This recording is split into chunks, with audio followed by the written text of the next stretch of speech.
More than 4% of the country's territory is affected by mines. Landmines are the cause of most of the deaths in Bosnia and Herzegovina. Sometimes farmers who need money work on the land which they know is mine-ridden, and not a single specialist knows when Bosnia will be completely safe. As you can see on this map, looking these red points, that's possible minefields in Bosnia and Herzegovina. This is actually showing what the confrontation lines during the war between the sides. Along with the professional mine cleaners, the NGO uses trained dogs. They are able to cover an area 5 times bigger than the minefield specialists. This is a regular training session outside Sarajevo. Žarko Budincic teaches Zax, the German Shepherd, to search for mines. The dog sits down when it finds anything suspicious and allows the specialist to mark the area. Next, it's time for the humans to work. They have to destroy these dangerous objects of war. The reason he's looking for the mines in the minefield is the ball.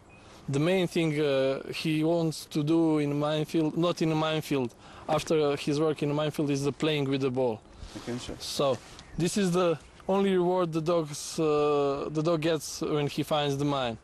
And as you can see here now, he's crazy about the ball.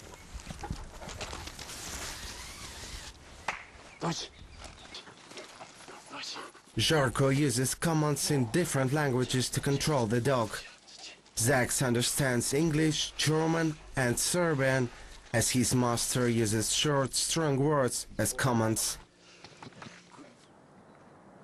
The other part of the city has been already cleared of mines. The family of Dr. Ilyas Pilov lives here, in a spacious house in a tidy community. Dr. Pilov met his wife in Sarajevo after the war. She became the first sign of a new life for him, as most of his relatives died in the town of Srebrenica in 1995. It's clear that the war in Bosnia and Herzegovina was staged. Everything was directed from the outside. Everything. And the Srebrenica tragedy was a part of that scenario. That had been written elsewhere, and tens of thousands of victims were also in the script. The town of Srebrenica was controlled by UN forces during the war. However, in 1995, Serbian forces took over the town. After that, they allegedly tortured and killed around 8,000 Muslim men and boys. The then Bosnian Serb leaders were accused of genocide. Meanwhile, many Serbs consider the offensive as a response to the permanent bloody attacks on the Serbs conducted by Muslim gunmen. They also say the number of the victims in Srebrenica was exaggerated. These claims were proved 12 years after the tragedy. 19-year-old Suleiman Talovic, who was on the list of those massacred in Srebrenica, turned up alive and killed 5 civilians in Salt Lake City, Utah. Dr. Ilyas Pilov doesn't like to recall that story. He worked at a local hospital during the war. Now he goes back to Srebrenica almost every week, despite the fact that his family doesn't like these trips, as he always returns sad.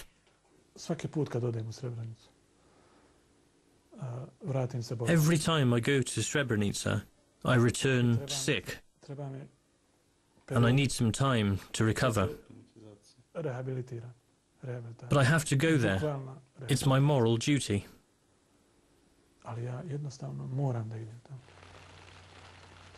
As do thousands of relatives of the victims of Srebrenica. Every year they go to the town to attend the memorial service.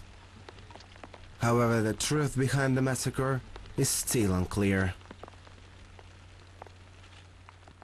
Who is responsible for the tragedy? There is the intention of making the whole of the Serbian people responsible for it. This is unacceptable.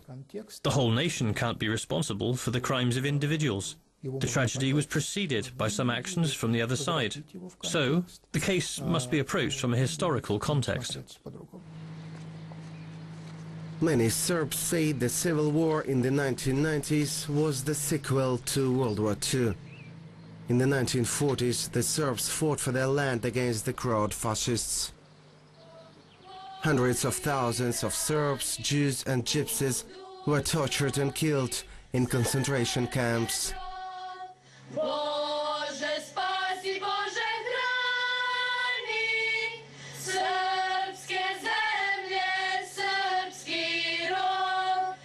Every year, thousands gather on the banks of the river Una to mark the Jasenovac tragedy. A huge concentration camp was located here, on the modern Bosnian-Croatian border. Jela was 8 years old when the Second World War began. Here's the graveyard. The ground under our feet is filled with human bones. Thousands of people are buried here. She and her sister escaped death, hiding in a Croatian house. The rest of her relatives were killed. Jasenovac was one of the largest concentration camps in the former Yugoslavia. People from the surrounding towns and villages were forced to work here by the Croat fascists. Most of them were killed. Some were forced to dig their own graves. Bodies were also thrown into the river. They tortured people, killed them, raped them, and these horrible vats were used to boil people. Then the Croat fascists made soap out of them.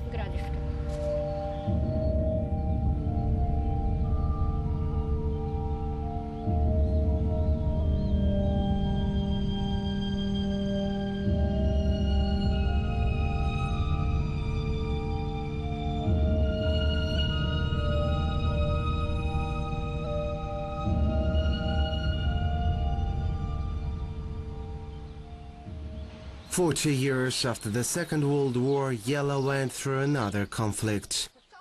The Croatian army attacked her village during the Bosnian War. She had to hide for the second time in her life, at almost 60 years old. The years 1992, 1993 and 1994 were terrible. Grenades and shells were flying over our heads from the Croatian side. We had to hide to survive. It was almost the same as it was in the 1940s. The memories of a bloody history are something that hinder normal life in the country.